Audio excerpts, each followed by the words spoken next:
Hello everyone आज ये session रे आम आलोचना करवा math pedagogy important previous year question गुड़िक एम डिस्कसन करवा आगामी एसएसटी सेवक सेविका ओटीटी आपण क्लास टी बहुत ही इंपोर्टाट रोचे। तो चलतु स्टार्ट करवा क्लास। तो फास्ट क्वेश्चन रही ज्ञानात्मक विकास केउं पर्यायर शिशु वास्तव वस्तु मान व्यवहार करी गणितिक ज्ञान आहरण करिथाए। संवेदीकारक ना प्राक संकारिधर्मी पर्यायर ना स्थूल संकारिधर्मी पर्यायर ना यथाजथ संकारिधर्मी पर्यायर। राइट आंसर कौटा हम राइट आंसर होकर ऑप्शन नंबर सी हो राइट आंसर। स्थूल संकारिधर्मी पर्यायर शिशु वास्तव वस्तु मान व्यवहार करी गणितिक ज्ञान आहरण करिथांती। Option number B. तो नेक्स्ट देखिबा जड़े छात्र दिया जाइथिबा संख्या मानक मध्यरु मौलिक संख्या गुड़ी को बाछि पारुछथि से गणित शिक्षणर केउं उद्देश्य हासिल करिछथि। ज्ञान आहरण ना गाणितिक तथ्य को बुझीपार ना ज्ञान को प्रयोग करिपारिबा ना एथि मध्यरु कोनोष्टि नुहे। राइट आंसर कौटा हम राइट आंसर हो ऑप्शन नंबर बी गाणितिक तथ्य को बुझीपार ऑप्शन नंबर बी। तो नेक्स्ट देखिबा अजुग्म संख्या को अजुग्म संख्यार गुणन कले गुणफल एक अजुग्म संख्या हुए। यही तथ्य शिक्षादान पई तुमे केउं शिक्षादान प्रणाली अवलंबन करिवो। आरोह ना अवरोह ना विश्लेषण ना संश्लेषण। राइट आंसर कौटा हम राइट आंसर हो आपनकर ऑप्शन नंबर ए आरोह पद्धति रे अवलंबन करेंगे ऑप्शन नंबर ए। तो नेक्स्ट देखिबा तो नेक्स्ट क्वेश्चन रही शून्य स्थान पूरण कर डैश हरण डैश इक्वाल टू 4 देछि। तो यहाँ गोटे केउं प्रकार प्रश्न वस्तुनिष्ठ ना द्वि विकल्प मूलक ना बहु विकल्प मूलक ना मुक्त उत्तरमूलक प्रश्न। यहाँ हूँ मुक्त उत्तरमूलक प्रश्न मन रखिए। तो मुक्त उत्तरमूलक प्रश्न क्या कहवा जो प्रश्न कि उत्तर अनेक आसुव ताको आम कहवा मुक्त उत्तरमूलक प्रश्न कहवा। Option number D is right answer. तो नेक्स्ट देखिबा केउं उक्तिटी गणित पाठकसड़ार उपयोगिता दर्शाऊ ना। तो 4टी ऑप्शन देछि तो भितर कोडा गोटे गणित पाठकसड़ार उपयोगिता को दर्शाऊ ना। ऑप्शन ए देछि पाठ्यवस्तु को निर्दिष्ट समय मध्य सारिबारे सहायक अटे। बी रे देछि श्रेणी रे पाठ केते दूर अग्रगति करिछि जानिबारे सहाय्य करे। सी देछि शिक्षादान पिला माने केते उपकृत होइछथि जानिबारे सहाय्य करे ना केउं मासरे कोन पढ़ा जिवो ताहा जानि हबो। राइट आंसर कोडा हम राइट आंसर हो ऑप्शन नंबर सी शिक्षादान पिला माने केते उपकृत होइछथि जानिबारे सहाय्य करे। एटे किंतु गणित पाठकसड़ार उपयोगिता को दर्शाऊ ना ऑप्शन नंबर सी। तो नेक्स्ट देखिबा केउं गणितिक प्रक्रिया शिक्षादान पई नापियर खंड व्यवहार करा जाए। संख्या गणना ना संख्यार स्थानीय मान ना जोग वियोग प्रक्रिया ना गुणन प्रक्रिया। राइट आंसर कौटा हम राइट आंसर हो ऑप्शन नंबर डी गुणन प्रक्रिया रे नापियर खंड व्यवहार करा जाए ऑप्शन नंबर डी। तो नेक्स्ट देखिबा जड़े तृतीय श्रेणी छात्र अधिकांश समय भाग क्रिया भूल करते यार कारण जानिबा पई केउं प्रकार मूल्यन साइज नेब निदानात्मक ना गठनमूलक ना व्यवस्थान ना समाप्ति सूचक। राइट आंसर कौटा हम राइट आंसर हो ऑप्शन नंबर ए निदानात्मक मूल्यनर साइज नब ऑप्शन नंबर ए। तो नेक्स्ट देखिबा गणित एकक परीक्षण पई प्रस्तुत ब्लू प्रिंट रे गोटे स्थान रे 2 बा 1 लेखा जायछि एहा कोन बुझा जाए। राइट आंसर कौटा हम राइट आंसर हो ऑप्शन नंबर ए गोटे प्रश्न और यार मूल्य 2 नंबर ऑप्शन नंबर ए। तो नेक्स्ट देखिबा गणित शिक्षण प्रारंभ रे शिशु कौन शिखिबो गणित शिक्षण प्रथम रु शिशु कौन शिखिबो। राइट आंसर कौटा हम राइट आंसर हो ऑप्शन नंबर ए 1 ठारू 10 जाए संख्या कहवा ऑप्शन नंबर ए। तो नेक्स्ट देखिबा केउं चित्रर प्रतिसम रेखा अछि केउं चित्रर प्रतिसम रेखा अछि समबाहु त्रिभुज ना विषम बाहु त्रिभुज ना समकोणी त्रिभुज ना स्थूलकोणी त्रिभुज। राइट आंसर कौटा हम राइट आंसर हो ऑप्शन नंबर ए समबाहु त्रिभुज रे प्रतिसम रेखा अछि ऑप्शन नंबर ए। तो नेक्स्ट देखिबा जड़े छात्र विभिन्न आकारर चतुर्भुज अंकन करी सेमानंकर कण गुड़ी को माप करी सिद्धांत रे उपनीत हेले जे चतुर्भुजर 4 कणर समष्टि 360 डिग्री यह गणित शिक्षणर केउं पद्धति को सूचौछि। आरोह पद्धति को ना अवरोह पद्धति को ना विश्लेषण पद्धति को ना संश्लेषण पद्धति को। राइट आंसर कौटा हम राइट आंसर हो ऑप्शन नंबर ए आरोह पद्धति को सूचौछि ऑप्शन नंबर ए। तो नेक्स्ट देखा केउटी वस्तुनिष्ठ प्रश्न नुहे तो 4टी ऑप्शन देछि तो भितर कोडा गोटे वस्तुनिष्ठ प्रश्न कोडा नुहे स्वल्प उत्तरमूलक प्रश्न देछि समापन देछि सत्यासत्य देछि मेलक प्रश्न देछि राइट आंसर कोडा हम राइट आंसर जीव ऑप्शन नंबर ए स्वल्प उत्तरमूलक प्रश्न एटा किंतु वस्तुनिष्ठ प्रश्न नुहे ऑप्शन नंबर ए तो नेक्स्ट देखा गणित शिक्षण निम्नलिखित उद्देश्य मध्य केउटी भावात्मक उद्देश्य तो 4टी ऑप्शन देछि तो भितर कोडा गोटे भावात्मक उद्देश्य कोडा ऑप्शन ए देछि गणित संबंध रे ज्ञान आहरण करिबा देछि नूतन परिस्थिति रे गणित ज्ञान को प्रयोग करिबा देछि गणित शिक्षण प्रति आग्रह वृद्धि करिबा देछि लेखाचित्र तर्जमा करिबारे दक्षता लाभ करिबा देछि राइट आंसर कोडा हम राइट आंसर जीव ऑप्शन नंबर सी गणित शिक्षण प्रति आग्रह वृद्धि करिबा एटा होछि भावात्मक उद्देश्य ऑप्शन नंबर सी तो नेक्स्ट देखा गणित शिक्षादान पाई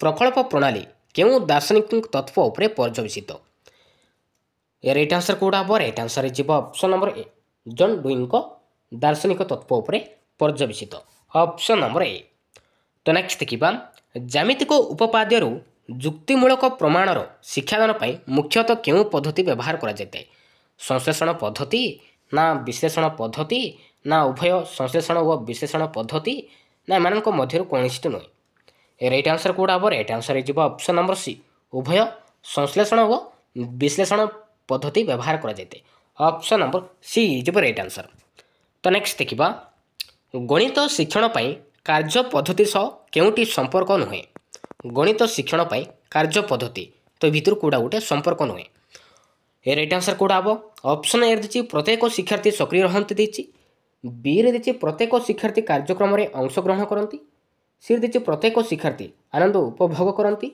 डी रे देछि शिक्षकंकर कार्यभार ह्रास पाई थाए राइट आंसर कोडा हम राइट आंसर जीव ऑप्शन नंबर डी शिक्षकंकर कार्यभार ह्रास पाई थाए एटा किंतु गणित शिक्षण पाई कार्य पद्धति संपर्क नुहे ऑप्शन नंबर डी तो नेक्स्ट देखा केउ क्षेत्र रे शिक्षक विशेषण पद्धति व्यवहार करती अज्ञातर ज्ञातर शिक्षादान पाई ना कल्पनार अनुसिद्धांतर प्रमाण पाई ना जना जाइथिबा सत्यर उपस्थापन पाई ना एमानक मध्यरु कोनोसिट नुहे राइट आंसर कोडा हम राइट आंसर जीव ऑप्शन नंबर ए अज्ञातर ज्ञातर शिक्षादान पाई विश्लेषण पद्धति व्यवहार करिथांती ऑप्शन नंबर ए तो नेक्स्ट देखा संख्या रेखार संख्या चिन्हट करने शिक्षार्थी मानकर केउं धारणा थिबा दरकार संख्या रेखा संपर्क धारणा ना संख्या रेखा उपरे मूल बिंदु नेबा ना संख्या रेखा उपरे ऋणात्मक व धनात्मक दिग ना उपरोक्त समस्त राइट आंसर कोडा हम राइट आंसर जीव ऑप्शन नंबर डी उपरोक्त समस्त धारणा थिबा दरकार ऑप्शन नंबर डी तो नेक्स्ट देखा निम्नोक्त केउं कार्य पाई गणित पाठ्यपुस्तक व्यवहार करिवार आवश्यकता न थाए केउं कार्य पाई गणित पाठ्यपुस्तक व्यवहार करिवार आवश्यकता न थाए शिक्षार्थी मानकर सो शिक्षण ना गणित प्रश्नपत्र नक्शा प्रस्तुति ना शिक्षकंकर पाठ्य योजना प्रस्तुति ना अन्य विषय सहित गणित शिक्षादान संपर्क स्थापन राइट आंसर कोडा हम राइट आंसर जीव ऑप्शन नंबर डी अन्य विषय सहित गणित शिक्षादान संपर्क स्थापन एटा किंतु आवश्यकता न थाए ऑप्शन नंबर डी तो नेक्स्ट देखा प्राक प्राथमिक शिशु मानू गणित शिक्षादान पाई का उपरे गुरुत्व दि जाए ज्यामितिक चित्र अंकन व माप उपरे ना उच्चता व दैर्घ्य निर्णय एवं माप उपरे ना जोग वियोग क्रिया उपरे ना संख्या गणना उपरे राइट आंसर कोडा हम राइट आंसर जीव ऑप्शन नंबर डी संख्या गणना उपरे गुरुत्व दि जाए ऑप्शन नंबर डी तो नेक्स्ट देखा परिवेश रे वस्तुर अवस्थिति दृष्टिकोण केउं जोड़ाटी अन्य तीनोटी ठारू भिन्न राइट आंसर कोडा हम ऑप्शन ए देछि बड़ छोट देछि बाम डाहाण देछि आग पछ देछि ऊपर तल देछि राइट आंसर कोडा हम राइट आंसर जीव ऑप्शन नंबर ए बड़ छोट एटा किंतु एमानक ठारू भिन्न अछि तो एटा दिग अनुसार पचारिछि ऑप्शन नंबर ए जीव राइट आंसर तो नेक्स्ट देखा गणित शिक्षादान पद्धति संपर्कित केउं उक्तटी भूल गणित शिक्षादान पद्धति केउं उक्तटी भूल अछि विश्लेषण अज्ञात ज्ञात देछि आरोह निर्दिष्ट साधारण देछि अवरोह सिद्धांत समाधान देछि डी देछि केउंटी नुहे राइट आंसर कोडा हम राइट आंसर जीव ऑप्शन नंबर डी केउंटी नुहे तो विश्लेषण पद्धति ଅଜ୍ଞାତରୁ ଜ୍ଞାତ ଆଡ଼କୁ ଅଗ୍ରସର ହୋଇଥାଏ। ଆରୋହ ପଦ୍ଧତି ନିର୍ଦ୍ଦିଷ୍ଟରୁ ସାଧାରଣ ଆଡ଼କୁ ଗତି କରିଥାଏ। ଅବରୋହ ପଦ୍ଧତି ସିଦ୍ଧାନ୍ତରୁ ସମାଧାନ କରିଥାଏ। ତ ଉପରୋକ୍ତ ଠିକ୍ ଅଛି। ତ ଏମାନଙ୍କ ଭିତରୁ କୌଣସି ନୁହେଁ। Option number D. ତ ନେକ୍ସଟ ଦେଖିବା ଜ୍ୟାମିତିରେ ଯୁକ୍ତିମୂଳକ ସମସ୍ୟା ସମାଧାନ ନିମନ୍ତେ କେଉଁ ପଦ୍ଧତି ବ୍ୟବହାର କରାଯାଇଥାଏ? ବିଶ୍ଳେଷଣ ନା ସଂଶ୍ଳେଷଣ ନା ପ୍ରଥମେ ବିଶ୍ଳେଷଣ ତାପରେ ସଂଶ୍ଳେଷଣ ନା ଅବରୋହ? ରାଇଟ୍ ଆନ୍ସର କେଉଁଟା ହେବ? ରାଇଟ୍ ଆନ୍ସର ହେଇଯିବ ଅପସନ୍ ନମ୍ବର ସି। ପ୍ରଥମେ ବିଶ୍ଳେଷଣ ଓ ତାପରେ ସଂଶ୍ଳେଷଣ ପଦ୍ଧତି ବ୍ୟବହାର କରାଯାଇଥାଏ। Option number C. ତ ନେକ୍ସଟ ଦେଖିବା ଗଣିତର ନ୍ୟୁନତମ ଶିକ୍ଷଣ ସ୍ତର ଦୃଷ୍ଟିରୁ ପ୍ରାଥମିକ ବିଦ୍ୟାଳୟର ଶିକ୍ଷାର୍ଥୀମାନେ ପ୍ରାୟତଃ କେଉଁ ଦକ୍ଷତା ହାସଲ କରିପାରିନଥାନ୍ତି? ସଂଖ୍ୟା ପରିଚିତ ଓ ଗଣନା ନା ଗାଣିତିକ ସଂକେତର ବ୍ୟବହାର ନା ବଡ଼ରୁ ସାନ କ୍ରମରେ ସଜ୍ଜୀକରଣ ନା ଅନୁଶୀଳନ ଓ ସୂତ୍ର ନିରୂପଣ? ରାଇଟ୍ ଆନ୍ସର କେଉଁଟା ହେବ? ରାଇଟ୍ ଆନ୍ସର ହେଇଯିବ ଅପସନ୍ ନମ୍ବର ଡି। ଅନୁଶୀଳନ ଓ ସୂତ୍ର ନିରୂପଣ କରିପାରିନଥାନ୍ତି। Option number D. ତ ନେକ୍ସଟ ଦେଖିବା ଗଣିତ ଶିକ୍ଷାଦାନରେ ଶିକ୍ଷାର୍ଥୀମାନଙ୍କର ବ୍ୟବସ୍ଥାନ ମୂଲ୍ୟାୟନ କାହିଁକି କରାଯାଇଥାଏ? କାହିଁକି କରାଯାଇଥାଏ? ବର୍ଗୀକରଣ କରିବା ପାଇଁ ନା ଶିକ୍ଷଣଗତ ଦୁର୍ବଳତା ଚିହ୍ନଟ କରିବା ପାଇଁ ନା ବୁଦ୍ଧି ପରିମାପ କରିବା ପାଇଁ ନା ଶ୍ରେଣୀ ପ୍ରମୋଶନ ଉତ୍ତୀର୍ଣ୍ଣ ପାଇଁ? ରାଇଟ୍ ଆନ୍ସର କେଉଁଟା ହେବ? ରାଇଟ୍ ଆନ୍ସର ହେଇଯିବ ଅପସନ୍ ନମ୍ବର ଏ। ବର୍ଗୀକରଣ କରିବା ପାଇଁ କରାଯାଇଥାଏ। ଅପସନ୍ ନମ୍ବର ଏ ହେଇଯିବ ରାଇଟ୍ ଆନ୍ସର। ତ ନେକ୍ସଟ ଦେଖିବା ଜଣେ ଛାତ୍ର 100ରେ 1 ମିଶାଇ 110 ଲେଖିଲା। ଛାତ୍ରର ଏଭଳି ତ୍ରୁଟି ସଂଶୋଧନ କରିବା ପାଇଁ ଶିକ୍ଷକ କେଉଁ ପଦ୍ଧତି ଅବଲମ୍ବନ କରିବେ? ଗଣନା ସଂଖ୍ୟା ସହିତ ପରିଚିତ କରାଇବେ ନା ସଂଖ୍ୟା ଗଣନା ଅଭ୍ୟାସ କରାଇବେ ନା ସଂଖ୍ୟାର ସ୍ଥାନୀୟ ମାନ ବୁଝାଇବେ ନା ଯୋଗ କ୍ରିୟା ଅଭ୍ୟାସ କରାଇବେ? ରାଇଟ୍ ଆନ୍ସର କେଉଁଟା ହେବ? ରାଇଟ୍ ଆନ୍ସର ହେଇଯିବ ଅପସନ୍ ନମ୍ବର ସି। ସଂଖ୍ୟାର ସ୍ଥାନୀୟ ମାନ ବୁଝାଇବେ। Option number C. ତ ନେକ୍ସଟ ଦେଖିବା ଗୋଟିଏ ବସ୍ତୁକୁ ସମାନ 3 ଭାଗ କରି 2 ଭାଗ ନିଆଗଲା। ଏହି ତଥ୍ୟରୁ ଜଣେ ଶିକ୍ଷାର୍ଥୀ 2/3 ବୋଲି ଲେଖିଲା। ଶିକ୍ଷାର୍ଥୀର କେଉଁ ଦକ୍ଷତାକୁ ସୂଚାଉଛି? ଅପସନ୍ ଏ ଦେଇଛି ଭଗ୍ନାଂଶର ଲବ ଓ ହର ଠିକ୍ ଭାବରେ ଲେଖିପାରୁଛି ନା ଭଗ୍ନାଂଶକୁ ସାଙ୍କେତିକ ଭାଷାରେ ଲେଖିପାରୁଛି ନା ସାଙ୍କେତିକ ଭାଷାକୁ ଗାଣିତିକ ଭାଷାରେ ଲେଖିପାରୁଛି ନା ଗାଣିତିକ ଭାଷାକୁ ସାଙ୍କେତିକ ଭାଷାରେ ଲେଖିପାରୁଛି? ରାଇଟ୍ ଆନ୍ସର କେଉଁଟା ହେବ? ରାଇଟ୍ ଆନ୍ସର ହେଇଯିବ ଅପସନ୍ ନମ୍ବର ଡି। ଗାଣିତିକ ଭାଷାକୁ ସାଙ୍କେତିକ ଭାଷାରେ ଲେଖିପାରୁଛି ଏ ଦକ୍ଷତାକୁ ସୂଚାଉଛି। Option number D. ତ ନେକ୍ସଟ ଦେଖିବା ଗଣିତ ଶିକ୍ଷାଦାନରେ ପ୍ରକଳ୍ପ ପଦ୍ଧତିର କେଉଁ ପଦ୍ଧତି ଠିକ୍ ଅଛି? କେଉଁ ପଦ୍ଧତି ଠିକ୍ ଅଛି? ଏ ରାଇଟ୍ ଆନ୍ସର କେଉଁଟା ହେବ? ଏ ରାଇଟ୍ ଆନ୍ସର ହେଇଯିବ ଅପସନ୍ ନମ୍ବର ସି। ପ୍ରଥମେ ପ୍ରକଳ୍ପ ଚିହ୍ନଟ ତାପରେ ପ୍ରକଳ୍ପ ଯୋଜନା ତାପରେ ପ୍ରକଳ୍ପ ସମ୍ପାଦନ ତାପରେ ରହୁଛି ପ୍ରକଳ୍ପ ମୂଲ୍ୟାୟନ। ତ ଏଇ କ୍ରମଟି ଠିକ୍ ଅଛି। ଏହି ପଦ୍ଧତି ଠିକ୍ ଅଛି। ଅପସନ୍ ନମ୍ବର ସି ହେଇଯିବ ରାଇଟ୍ ଆନ୍ସର। ତ ନେକ୍ସଟ ଦେଖିବା ଜଣେ ପ୍ରାଥମିକ ବିଦ୍ୟାଳୟର ଛାତ୍ର ହାଟରେ କିଣାବିକା କରି ଟଙ୍କା ପଇସାର ଠିକ୍ ହିସାବ କରିପାରୁଛି। ଏହା ଗଣିତ ଶିକ୍ଷାଦାନର କେଉଁ ଉଦ୍ଦେଶ୍ୟ ସୂଚାଉଛି? ଗାଣିତିକ ସୂତ୍ରର ଅବବୋଧନ ନା ଗାଣିତିକ ଜ୍ଞାନ ଆହରଣ ନା ଗାଣିତିକ ଜ୍ଞାନ ପ୍ରୟୋଗ ନା ଗାଣିତିକ ଦକ୍ଷତା ବୃଦ୍ଧି? ରାଇଟ୍ ଆନ୍ସର କେଉଁଟା ହେବ? ରାଇଟ୍ ଆନ୍ସର ହେଇଯିବ ଅପସନ୍ ନମ୍ବର ଡି। ଗାଣିତିକ ଦକ୍ଷତା ବୃଦ୍ଧି। Option number D. ତ ନେକ୍ସଟ ଦେଖିବା ଜଣେ ଛାତ୍ର 3ଟି ଭିନ୍ନ ଭିନ୍ନ ଆକାର ତ୍ରିଭୁଜ ଅଙ୍କନ କରି ପ୍ରତ୍ୟେକର 3 କୋଣ ମାପ କରି ଦେଖିଲେ ଯେ ପ୍ରତ୍ୟେକ ତ୍ରିଭୁଜର 3 କୋଣର ସମଷ୍ଟି 180 ଡିଗ୍ରୀ ହେଉଛି। ଏହା କେଉଁ ପଦ୍ଧତିକୁ ସୂଚାଉଛି? ଅବରୋହ ପଦ୍ଧତିକୁ ନା ପ୍ରକଳ୍ପ ପଦ୍ଧତିକୁ ନା ଶିକ୍ଷଣ କାର୍ଯ୍ୟକୁ ନା ଆରୋହ ପଦ୍ଧତିକୁ? ରାଇଟ୍ ଆନ୍ସର କେଉଁଟା ହେବ? ରାଇଟ୍ ଆନ୍ସର ହେଇଯିବ ଅପସନ୍ ନମ୍ବର ଡି। ଆରୋହ ପଦ୍ଧତିକୁ ସୂଚାଉଛି। Option number D. ତ ନେକ୍ସଟ ଦେଖିବା କେଉଁଟି ଗଣିତ ସ୍ୱରୂପ ନୁହେଁ? ତ 4ଟି ଅପସନ୍ ଦେଇଛି। ତ ଭିତରୁ କେଉଁଟା ଗୋଟେ ଗଣିତର ସ୍ୱରୂପ ନୁହେଁ? ସଂରଚନା ନା ସଂକ୍ଷିପ୍ତତା ନା ବ୍ୟାଖ୍ୟାକରଣ ନା ନିର୍ଦ୍ଦିଷ୍ଟ କର୍ମ? ରାଇଟ୍ ଆନ୍ସର କେଉଁଟା ହେବ? ରାଇଟ୍ ଆନ୍ସର ହେଇଯିବ ଅପସନ୍ ନମ୍ବର ସି। ବ୍ୟାଖ୍ୟାକରଣ କିନ୍ତୁ ଗଣିତର ସ୍ୱରୂପ ନୁହେଁ। ଅପସନ୍ ନମ୍ବର ସି ହେଇଯିବ ରାଇଟ୍ ଆନ୍ସର। ତ ନେକ୍ସଟ ଦେଖିବା ସଂକ୍ଷିପ୍ତତା ହେଉଛି ବୁଦ୍ଧି ଓ ଧୀଶକ୍ତି ଆତ୍ମା। ଏହି ଉକ୍ତିଟି କାହାର? ରାଇଟ୍ ଆନ୍ସର କେଉଁଟା ହେବ? ରାଇଟ୍ ଆନ୍ସର ହେଇଯିବ ଅପସନ୍ ନମ୍ବର ବି ସେକ୍ସପିୟରଙ୍କର। ଅପସନ୍ ନମ୍ବର ବି। ତ ନେକ୍ସଟ ଦେଖିବା ଗଣିତ ଜ୍ଞାନ ଓ ଦକ୍ଷତା କାହା ପାଇଁ ଆବଶ୍ୟକ? ଗଣିତ ଜ୍ଞାନ ଓ ଦକ୍ଷତା କାହା ପାଇଁ ଆବଶ୍ୟକ? ଶିକ୍ଷାର୍ଥୀଙ୍କ ପାଇଁ ନା ବ୍ୟବସାୟୀଙ୍କ ପାଇଁ ନା ଦିନ ମଜୁରିଆଙ୍କ ପାଇଁ ନା ଉପରୋକ୍ତ ସମସ୍ତ? ରାଇଟ୍ ଆନ୍ସର କେଉଁଟା ହେବ? ରାଇଟ୍ ଆନ୍ସର ହେଇଯିବ ଅପସନ୍ ନମ୍ବର ଡି। ଉପରୋକ୍ତ ସମସ୍ତଙ୍କ ପାଇଁ ଆବଶ୍ୟକ। Option number D. ତ ନେକ୍ସଟ ଦେଖିବା କେଉଁଟି ଗଣିତର ଏକ ପ୍ରକୃତି तो 4टी ऑप्शन देछि तो भितर कोडा गोटे गणितर एक प्रकृति स्वरूप संरचना ना संक्षिप्तता ना निर्दिष्टता ना उपरोक्त समस्त राइट आंसर कोडा पर राइट आंसर जीव ऑप्शन नंबर डी उपरोक्त समस्त गणितर एक प्रकृति संरचना ही गला संक्षिप्तता ही गला निर्दिष्टता ही गला आउ कौन कौन अच्छी गणितर प्रकृति मन रखिए युक्तिसंगत ही गला सांकेतिक परिप्रकाश ही गला श्रृंखलित ही गला अमृत संबंध ही गला निर्दिष्ट कर्म ही गला ए सब होची गोटे गोटे गणितर प्रकृति। तो नेक्स्ट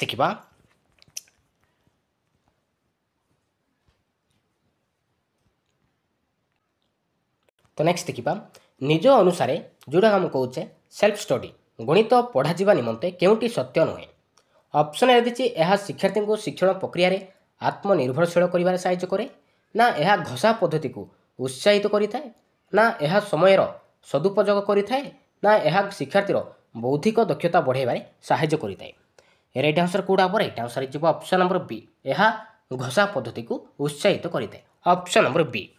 तो नेक्स्ट देखिबा बौद्धिक विकासर द्वितीय पर्याय को केउ पर्याय कहिबा केउ पर्याय को आछे संवेदीकारक ना स्थूल संकाजधर्मी पर्याय को ना यथायथ संकाजधर्मी पर्याय को ना प्राक संकाजधर्मी पर्याय को राइट आंसर कोडा पर राइट आंसर जीव ऑप्शन नंबर डी प्राक संकाजधर्मी पर्याय को हम कहिबा द्वितीय पर्याय कहिबा ऑप्शन नंबर डी। तो नेक्स्ट देखिबा अधिक मितभाषी हेबा गणित शिक्षणर केउ मुख्य उद्देश्य अंतर्भुक्त ज्ञानात्मक ना भावात्मक ना मनक्रियात्मक ना उपरोक्त समस्त राइट आंसर कोडा हम राइट आंसर जीव ऑप्शन नंबर बी भावात्मक अधिक मितभाषी हेबा एटा होची भावात्मक उद्देश्य ऑप्शन नंबर बी। तो नेक्स्ट देखिबा स्थूल संकार्य पर्याय केउ समय को कहिबा स्थूल संकार्यधर्मी पर्याय को केउ समय को हमें कहिबा केउ समय को कहिबा राइट आंसर कोडा हम राइट आंसर जीव option number D sorry option number C 7 वर्ष रु 12 वर्ष बयस पर्यंत को हम कहिबा स्थूल संकाजधर्मी पर्याय कहिबा आ जन्म ठार 2 वर्ष पर्यंत को हम कहिबा संवेदीकारक पर्याय कहिबा आ 2 रु 7 वर्ष को हम कहिबा प्राक संकाजधर्मी पर्याय कहिबा आ 12 वर्ष ऊर्ध्व ताको हम कहिबा यथायथ संकाजधर्मी पर्याय कहिबा मन रखिबे। तो नेक्स्ट देखिबा गणित शिक्षार लक्ष्य को किए बृहत्तर लक्ष्य व संकीर्ण लक्ष्य हिसाब से भाग करछते किए राइट आंसर कोडा पर राइट आंसर जीव option number C George Polya मन रखिबे जॉर्ज पॉली गणित शिक्षार लक्ष्य को बृहत्तर लक्ष्य व संकीर्ण लक्ष्य हिसाब से भाग करछती जॉर्ज पॉली मन रखिबे। तो नेक्स्ट देखिबा दुईटी भग्न संख्यार गुणफलर सत्यता को परीक्षा करिबा पई केउ शिक्षण उद्देश्य अंतर्गत ज्ञान ना बोध ना प्रयोग ना दक्षता राइट आंसर कोडा पर राइट आंसर जीव ऑप्शन नंबर सी प्रयोग मन रखिबे ऑप्शन नंबर सी। तो नेक्स्ट देखिबा उच्च प्राथमिक स्तर रे गणित शिक्षादानर उद्देश्य निम्न रे प्रदत्त उक्ति मानक मध्य केउटी ऑप्शन रे दिछि गणितिक मनोवृत्तिर विकास देछि बी रे दिछि गणितिक भाषा व चिन्हर व्यवहार देछि सी दिछि युक्तिमूलक विकास देछि डी दिछि उपरोक्त समस्त देछि राइट आंसर कोडा पर राइट आंसर जीव ऑप्शन नंबर सी युक्तिमूलक विकास ऑप्शन नंबर सी। तो नेक्स्ट देखिबा केउटी होची प्रकृत शिक्षादान तो 4टी ऑप्शन देछि तो भितर कोडा गुटे प्रकृत शिक्षादान गणितटी को बुझाइबा ना गणितटी को कषि देबा ना गणितटीर समाधान करिबारे सहायता करिबा ना उपरोक्त समस्त राइट आंसर कोडा पर राइट आंसर जीव ऑप्शन नंबर सी गणितटीर समाधान करिबारे सहायता करिबा एटा होची प्रकृत शिक्षादान ऑप्शन नंबर सी। तो नेक्स्ट देखिबा केउ दक्षताटी गणितिक शिक्षण उद्देश्य अंतर्गत नुहे ऑप्शन ए दी गणितिक संकेत को भाषा में प्रकाश करवा देछि बी रे दी गणितिक तथ्य संबंधी ज्ञान आहरण करवा देछि सी दी गणित रे दुर्बल पिला को चिन्हट करवा देछि डी दी युक्तियुक्त भाव चिंता करवा देछि राइट आंसर कोडा राइट आंसर जीव ऑप्शन नंबर सी गणित रे दुर्बल पिला को चिन्हट करवा एटे किंतु गणितिक शिक्षण उद्देश्य नुहे ऑप्शन नंबर सी। तो नेक्स्ट देखिबा तो नेक्स्ट क्वेश्चन रही God is a supreme mathematician who created this well ordered and systematic universe ये उक्तिटी कहार जेम्स जिन्सकर ना जातीय शिक्षा नीति 1986 ना ना डेविड हॉयलर ना पियाजेंकर राइट आंसर कोडा पर राइट आंसर जीव ऑप्शन नंबर ए जेम्स जिन्सकर ऑप्शन नंबर ए जेम्स जिन्स। तो नेक्स्ट देखिबा केउ पर्याय रे शिशुटी संख्या गुडी को ओलटा कहबा आरंभ करे କେଉଁ ପର୍ଯ୍ୟାୟରେ ଶିଶୁଟି ସଂଖ୍ୟାଗୁଡ଼ିକୁ ଓଲଟା କହିବା ଆରମ୍ଭ କରିଥାଏ? ଯଥାଯଥ ସଂଖ୍ୟାର୍ଯ୍ୟ, ନା ସ୍ଥୂଳ ସଂଖ୍ୟାର୍ଯ୍ୟ, ନା ପ୍ରାକ୍ ସଂଖ୍ୟାର୍ଯ୍ୟ, ନା ସମ୍ବେଦୀକାରକ? ରାଇଟ୍ ଆନ୍ସର କେଉଁଟା ହେବ? ରାଇଟ୍ ଆନ୍ସର ଯିବ ଅପସନ୍ ନମ୍ବର ବି, ସ୍ଥୂଳ ସଂଖ୍ୟାର୍ଜଧର୍ମୀ ପର୍ଯ୍ୟାୟରେ ଶିଶୁଟି ସଂଖ୍ୟାଗୁଡ଼ିକୁ ଓଲଟା କହିବା ଆରମ୍ଭ କରିଥାଏ। ଅପସନ୍ ନମ୍ବର ବି। ତ ନେକ୍ସଟ ଦେଖିବା, ଉପଲବ୍ଧ ସମସ୍ତ ତଥ୍ୟ ସର୍ତ୍ତ ବା ସମ୍ବଳର ବିନିଯୋଗ କରି ଗାଣିତିକ ସମସ୍ୟାର ସମାଧାନ କରିବାକୁ କ'ଣ କୁହାଯାଏ? ସମସ୍ୟା ସମାଧାନ କୁହାଯାଏ, ନା ଅନ୍ୱେଷଣ ପ୍ରବଣତା କୁହାଯାଏ, ନା ଆକଳନ କୁହାଯାଏ, ନା ଇଷ୍ଟତମୀକରଣ କୁହାଯାଏ? ରାଇଟ୍ ଆନ୍ସର କେଉଁଟା ହେବ? ରାଇଟ୍ ଆନ୍ସର ଯିବ ଅପସନ୍ ନମ୍ବର ଡି, ଇଷ୍ଟତମୀକରଣ କହିବା। Option number D. ତ ନେକ୍ସଟ ଦେଖିବା, କେଉଁ ପଦ୍ଧତିରେ ଅର୍ଜିତ ଜ୍ଞାନ ଦୀର୍ଘସ୍ଥାୟୀ ହୋଇଥାଏ? ଆରୋହ ପଦ୍ଧତିରେ, ନା ଅବରୋହ ପଦ୍ଧତିରେ, ନା ବିଶ୍ଳେଷଣ ପଦ୍ଧତିରେ, ନା ସଂଶ୍ଳେଷଣ ପଦ୍ଧତିରେ? ରାଇଟ୍ ଆନ୍ସର କେଉଁଟା ହେବ? ରାଇଟ୍ ଆନ୍ସର ଯିବ ଅପସନ୍ ନମ୍ବର ଏ, ଆରୋହ ପଦ୍ଧତିରେ ଅର୍ଜିତ ଜ୍ଞାନ ଦୀର୍ଘସ୍ଥାୟୀ ହୋଇଥାଏ। Option number A.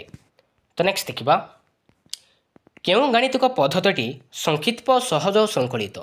କେଉଁ ଗାଣିତିକ ପଦ୍ଧତିଟି ସଂକ୍ଷିପ୍ତ, ସହଜ ଓ ଶୃଙ୍ଖଳିତ?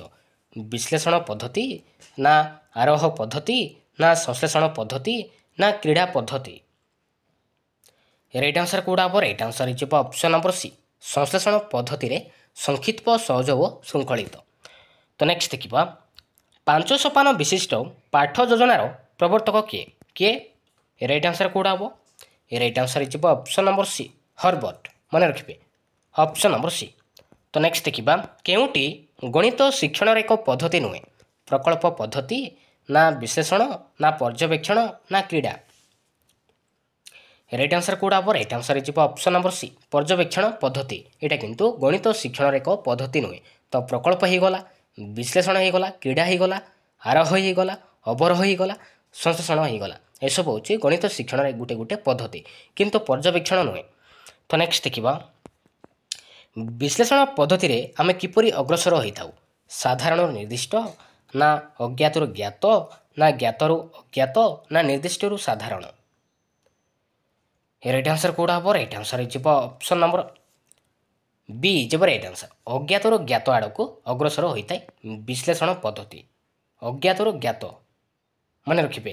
ଆଉ ସାଧାରଣରୁ ନିର୍ଦ୍ଦିଷ୍ଟ, ଏଇଟା ହେଉଛି ଅବରୋହ ପଦ୍ଧତିରେ ଅଗ୍ରସର ହୋଇଥାଏ। ଆଉ ଜ୍ଞାତରୁ ଅଜ୍ଞାତ, ଏଇଟା ହେଉଛି ବିଶ୍ଳେଷଣ ପଦ୍ଧତି। ମନେ ରଖିବେ। ତ ନେକ୍ସଟ ଦେଖିବା,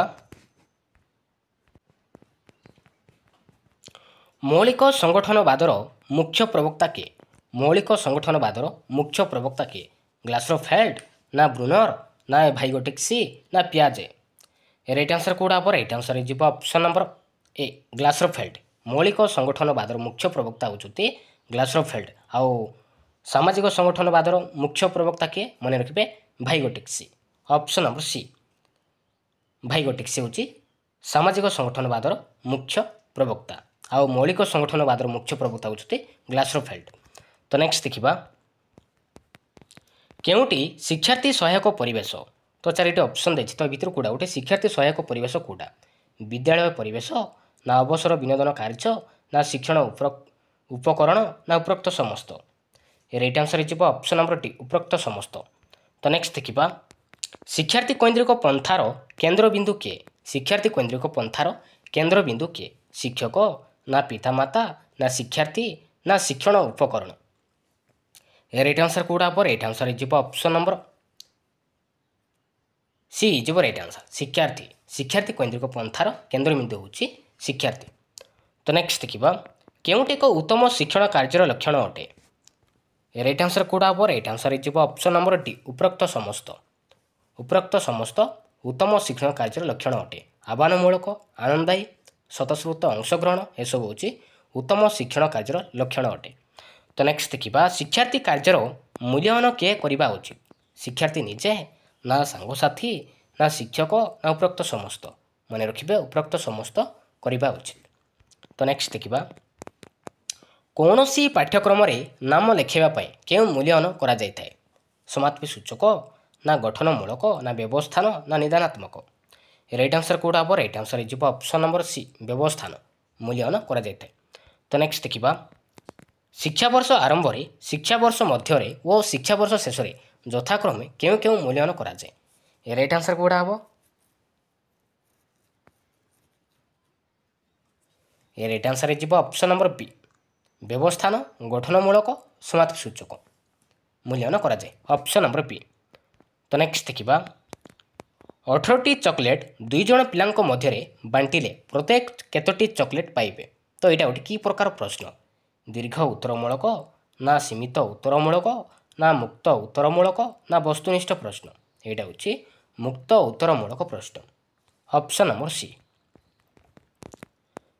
एबे देखिबा लास्ट क्वेश्चन त्रिभुजर 3 कोणर परिमाण समष्टि डैश अटे। तो यहाँ गोटे कि प्रकार प्रश्न अटे राइट आंसर कौटा हम यहाँ हूँ समापन मूलक प्रश्न अटे option number D. Thank you.